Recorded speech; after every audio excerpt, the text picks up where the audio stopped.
అక్కినేని అఖిల్ ఇటీవల లెనిన్ సినిమాతో విజయాన్ని అందుకున్నారు. ఈ నేపథ్యంలో ఓ ఇంటర్వ్యూలో తన సినీ ప్రయాణం గురించి మాట్లాడుతూ గతంలో భారీ అంచనాల మధ్య విడుదలై నిరాశపరిచిన ఏజెంట్ సినిమా గురించి ఆసక్తికర వ్యాఖ్యలు చేశారు.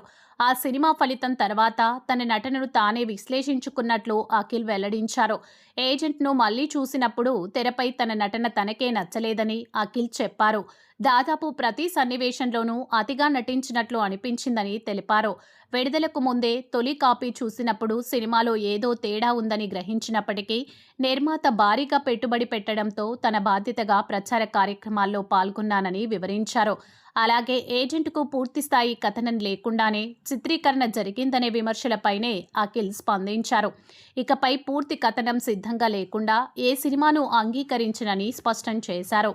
ఏజెంట్ వైఫల్యం తనకు ఎన్నో విషయాలు నేర్పిందని, భవిష్యత్తులో కథ విషయంలో మరింత జాగ్రత్తగా ఉంటాననే సంకేతాలు ఇచ్చారు.